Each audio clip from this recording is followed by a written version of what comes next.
Good evening. This is Crime Classics. I am Thomas Hyland with another true story of crime. Listen.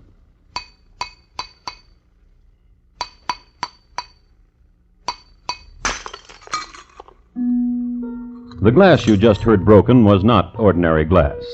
It was a closed vessel of exact contour of the man's head which it held. It was raised exactly 1 millimeter above the skin, all around, and above the hair. No small feat, since the hair on the head was lush and curly. Another masterpiece by Dom Llewellyn, whose secret of blowing glass to enclose human heads died when he died.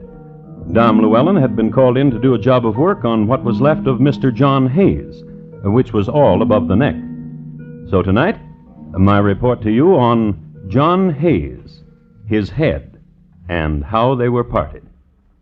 Crime Classics, a series of true crime stories from the records and newspapers of every land, from every time. Your host each week, Mr. Thomas Hyland, connoisseur of crime, student of violence, and teller of murders. Now, once again, Mr. Thomas Hyland.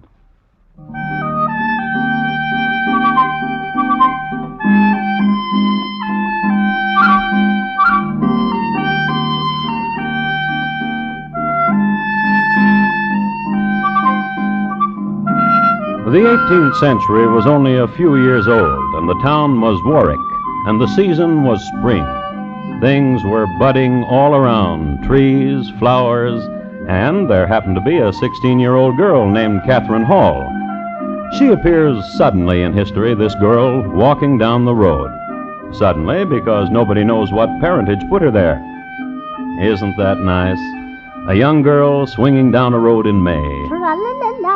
Tra-la-la-la-ing. Skipping. Stops, together nuts.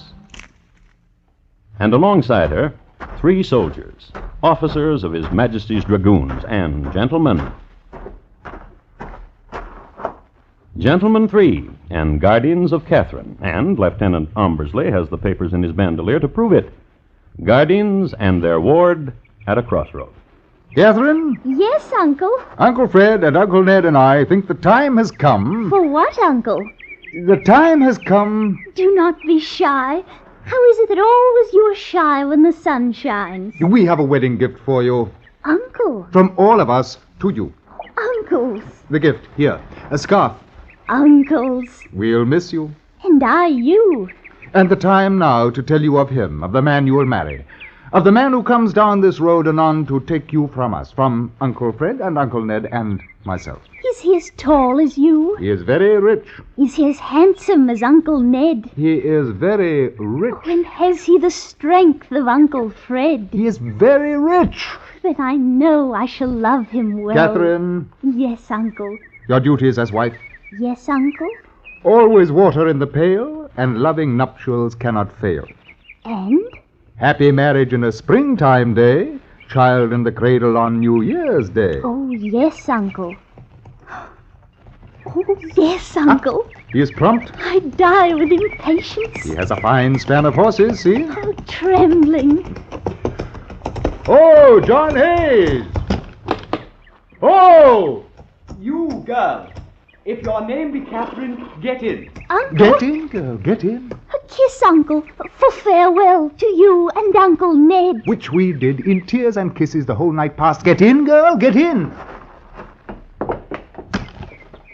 Here's your money, Lieutenant. Small sackful, as was contracted for. Giddy up!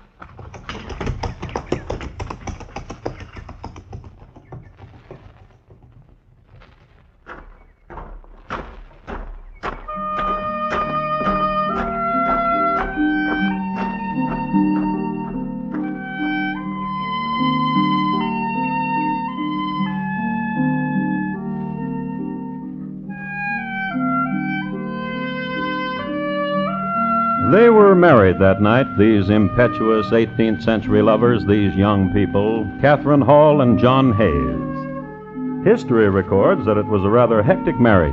The groom's father went temporarily blind from drink before the ceremony. There was unruliness among the servants, and some sources state that the bride herself tried to sneak off and had to be restrained. But married they were just as evening sun went down.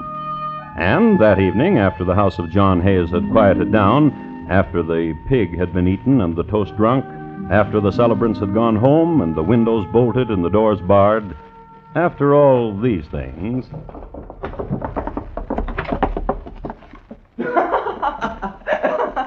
There you are. There you are. Come on out now. There you are. Glibberty Bird. You know what you ought to do. What? Join the army. Join the army? Join the army. Why should I do that? I'd be so proud of you. Aren't you proud of me now? Think of you in a uniform. Oh, I never did. Then let's do it. All right. The scarlet trousers and the scarlet coat. Oh, my. And the golden sash and the gleaming scabbard. And I'd stand up straight like this. On your curly hair, a three-cornered hat and a cockade. And I'd march. And I'd march. And perhaps... What? They'd send you to America. Yes! No. You could volunteer for it. Oh, no.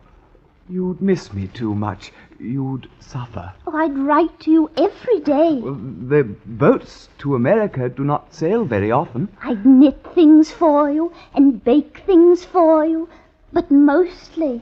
What? I'd be proud. Oh, so proud. Dear John. Well, I don't know. Join the army. Proud? Yes. What would you do? Well, tell people. John. Yes. Golden sash and gleaming scabbard, and on your head a three-cornered hat with a cockade, John. And you'd march so straight and tall, you'd march... Like this? Yes. Like this? Yes. Oh, yes.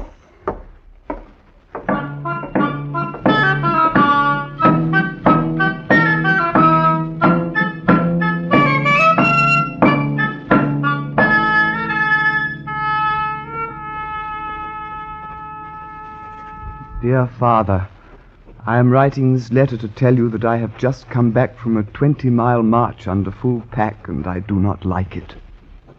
In the 6 months I have been in the army, I have not found a thing that I like about it. It is march, march, march, march. In spite of my education, I am still but a grenadier. 2 of the lads who joined the army with me are lieutenants and wear cockades, so please... Dear Father, present the government with £20 and secure my release from this life. I would do it with my own funds, but I had wisdom enough to assign my wealth to my wife's name before joining the army. I do not wish to bother Catherine in this matter, as I'm going to surprise her by my appearance in civilian garb and put an end to her loneliness. Please, Father, do me this favor, your loving son, John. Oh, P.S., please, Father, just consider it a loan.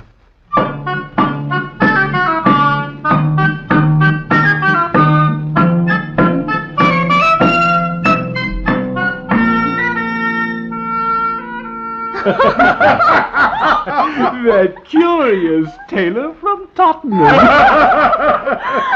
Mr. Wood, you're the one. And how about me? Oh, you're a one too, Mr. Billings. If it's the butcher boy, Mr. Wood. Yeah, I'll send him on his way. Aye.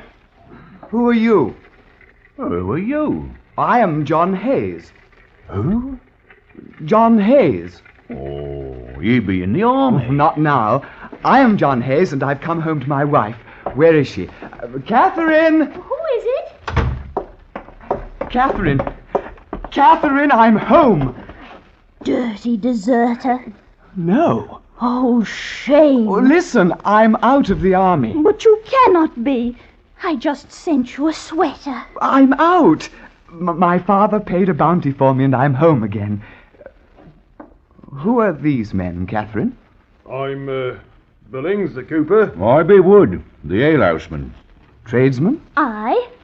What do we need a cooper and an alehouseman here? Are you questioning me, husband? Well, I'd like to know why a cooper and an alehouseman... Welcome home. I welcome home. Ruddy here. Come to home. Drink a cheer, boys! Run to hero, come to home! Run the hero, come to home! Come to home! Come to home!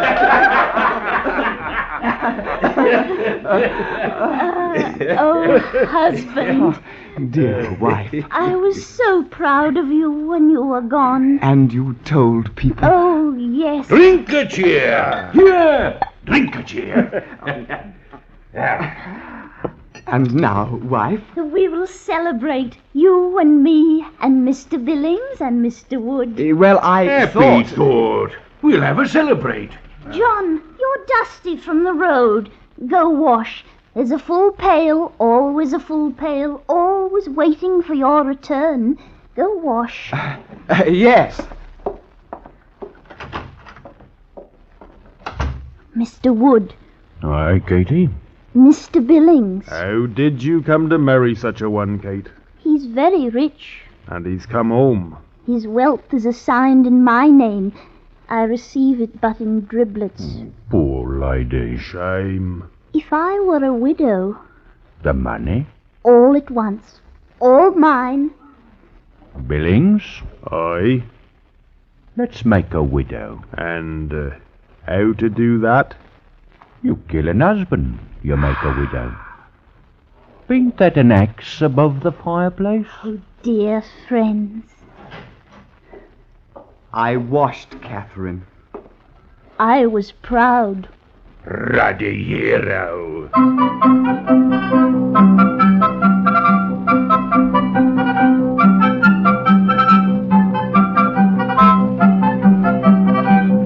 A soldier had come home, to his wife, to his neighbors. There was wine in the room and a good fire. But it was one of the shortest celebrations on record.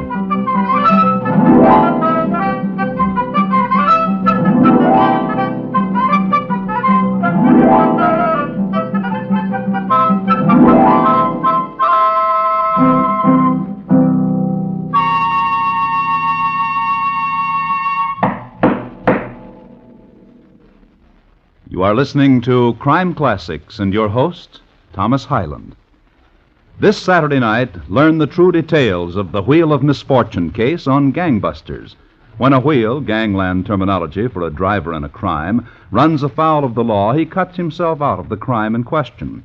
After the robbery comes off, the wheel declares himself in for a cut of the spoils, and murder results before police clamp the lid on the crooks. Gangbusters, this Saturday night on most of these same stations.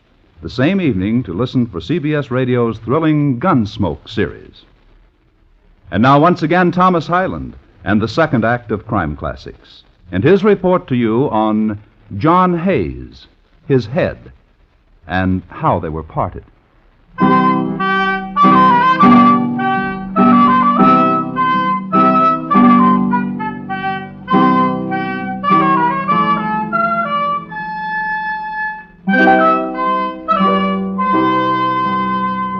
Historical background. We are concerned here with England in the early 1700s. George I sat upon the throne, and the terms Whig and Tory were being muttered and bandied about and chalked on walls. During one February, the great Sir Hugh Verdenny took time away from the Navy, went ashore long enough to invent the side pocket, only to die a year later in the Fijis. And in April, a month which concerns us most, King George put his queen in prison because of her part in the von Königsmarck affair. But we are concerned most with a citizen of the time, Mr. John Hayes. We hear of him next on the evening of April 22nd. Two lovers who had never heard of him strolled along the Thames. Strolled. Let's sit here, Duck. No, Thomas. So they strolled on.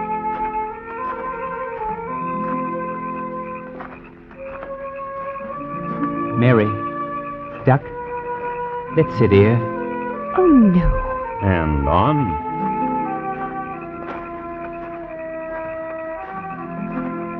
I like it here beneath the bridge, don't you? Well, See how the shadows lie like lacy web? where? Yon. Oh, Let us sit and watch and see how they quiver as riding moon, a trail in the sky. here? Just so. Mary, duck, you are dear to me. Hush. And how to hush this torrent inside me. Fair Mary, fairest and most lovely. And now the blushes to your cheek beneath the moon. Thomas. Yes, Mary, I too. Thomas. This is an unreality which we see, Mary. A conjugation of shadow and moonlight and... But it has such curly hair. lacy shadows. And eyes and lips that grin. A head with no body. There in the mud. It'll go away. How can it? It's an abomination. Come. It's not real. It is real. It is not. Go see. Duck. Go see. All right.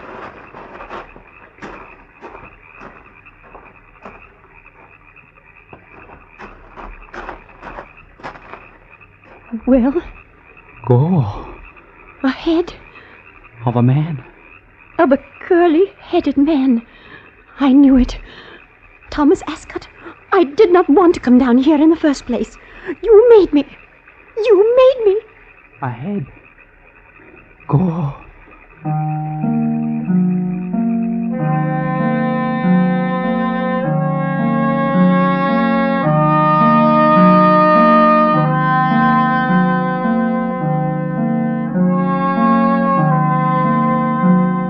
So they discovered the head in the mud of the Thames, and after they married, they had a lot to talk about. It was the head of John Hayes, all right, but nobody knew it then. Thomas Ascot reported his unusual find to the constabulary, who went to the spot, saw that the lad was indeed a truthful lad, poked about searching for a body to go with the head, failed, and then brought back what had been found to the sheriff's offices. They cleaned and combed the find, known as dressing the head in the trade. Then they mounted it neatly on a 10-foot pole. This was the custom of the day. Whenever an extra head was found, mount it on a pole, exhibit it in the town square so it could be identified. Nobody, however, came forward in the prescribed 3 days, so Dom Llewellyn was called in. Do that thing you do with glass, Dom, he was told, with heads, and close this one for preservation purposes. And Dom did, with caliper and a secretly fashioned glass and blowpipe. And Tom did.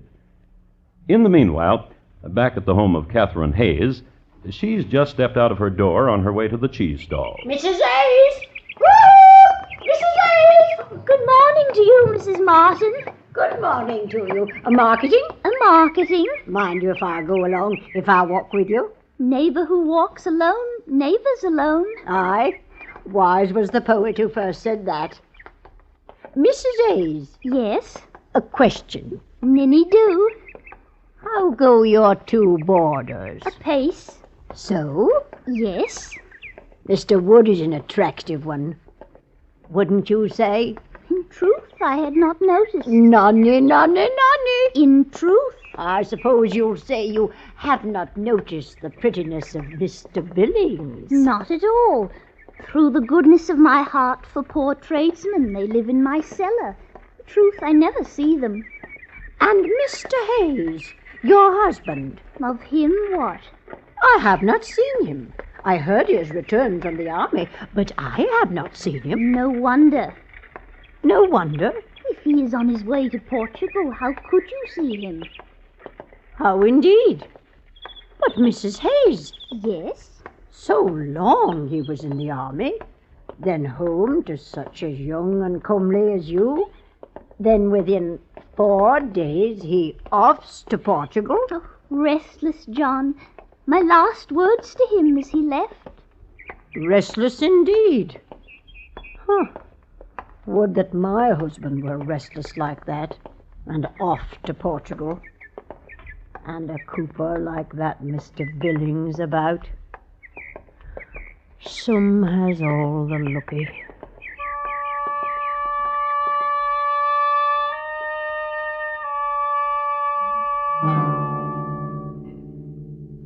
And Mrs. Martin shook her head sadly all the way to the cheese stalls. There she selected a good round Edam and went home and told all the neighbors that John Hayes had hied off to Portugal. And neighbors told neighbors, and everybody was satisfied. For a week. For it was a week later that Mrs. Martin went down to London on a visit to a friend. It was an infrequent trip for Mrs. Martin, and her friend took her around to show her the sights, the finest statuary, the best inns, and on a Sunday afternoon, he took her to see a head, which had been encapsulated by Dame Llewellyn, and which was on exhibition at the Constabulary Museum. And seeing it, Mrs. Martin said this. Why, I do believe I know that man. And her friend took her to the sheriff, to whom she repeated herself. Why, I do believe I know that man. What man? Why, the man in that room there. The one whose head's in the glass. You know him, you say? Did he? You're certain? Did he? Did he do? Who is he? A neighbor to me. Husband to a young lass. Poor lass. Ah? Poor lass, barely 17, I'd say. And her husband dead in such a way. Who is she? What's her name? Catherine. Catherine Hayes. And he who you've got, like you've got, is her hubby, dear. John Hayes. I be confused, I be. How? What's he doing in that room, like he is, when he's in Portugal? What's he doing there, indeed? Madam. Aye? Will you take me to your neighbor? Deedy? Deedy, I will.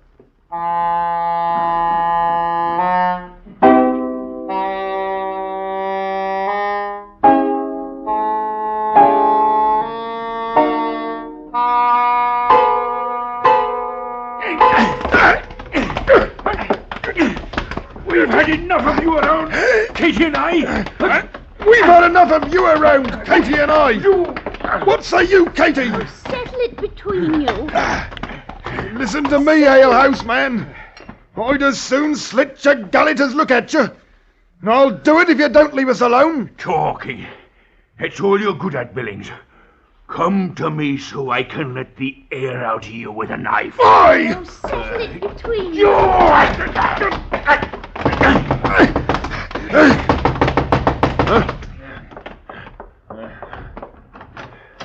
Yes, who be you? Sheriff of London Town. For what? If you be Mrs. John Hayes, I come to take you with me. For what? To show you of your husband, if he be the one whose head we have. Head? Aye. And, madam, I? the two men I espy over your shoulder, may I inquire of their worth? Friends to me? And your husband? I would say so. We will all ride down to London Town.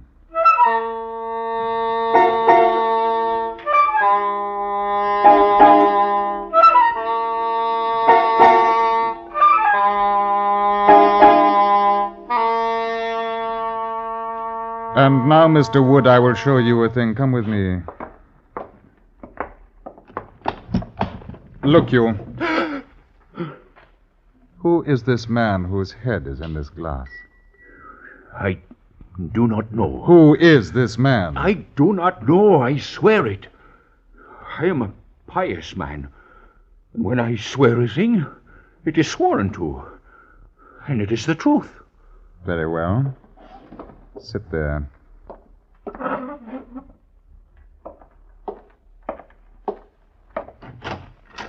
Mr. Billings?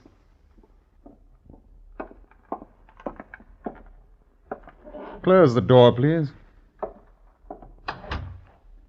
Walk to that table, Mr. Billings, and tell me whose head it is encased there.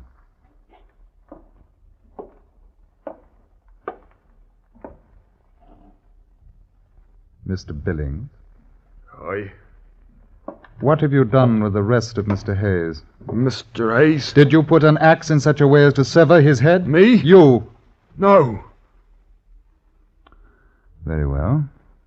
Sit there.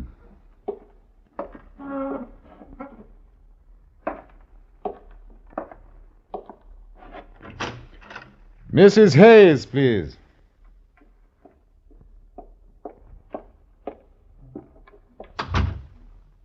Is that your husband's head who is on the table? No. You are not looking at the head, Mrs. Hayes. Nor do I need to. For my beloved husband, my strength and my love is in Portugal. Mrs. Hayes. What? Will you look at the head, please? I will not. I will bring it to you so you can see. Do not. For what reason? Do not. Do not. Oh, do not. Do not. How can it be my hubby-love John when he isn't? Pretend, Mrs. Hayes. Pretend he is not in Portugal, and so pretending tell me, is this your husband? No. Are you sure? It is not my husband. Perhaps you need a better look. No, it is not John, not him. I hold him by the hair and close to you. Now tell me.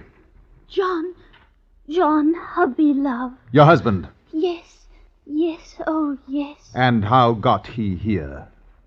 They did it.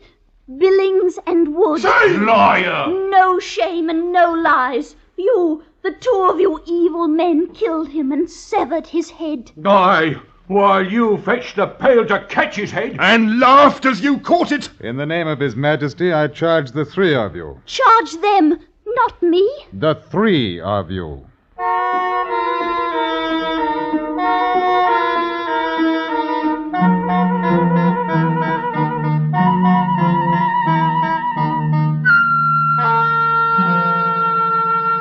And the three of them were tried. Billings and Wood on the charge of murder. Catherine on the charge of petty treason, which was 18th century talk for killing one's husband. All were found guilty. Wood died in jail. Billings was hung in chains. And Catherine... Let me read to you from a journal of the times concerning Catherine. An iron chain was placed about her body and fixed to a stake. On these occasions, when women were burned for petty treason, it was customary to strangle them by means of a rope passed round the neck and pulled by the executioner, so that they were dead before the flames reached the body. But the flames leaped so high that the executioner burned his hands, so that he could not strangle, so that Catherine Hayes was burned alive. It is interesting to note that a graph of petty treason in England for a whole year after that shows a decided drop before it picks up again.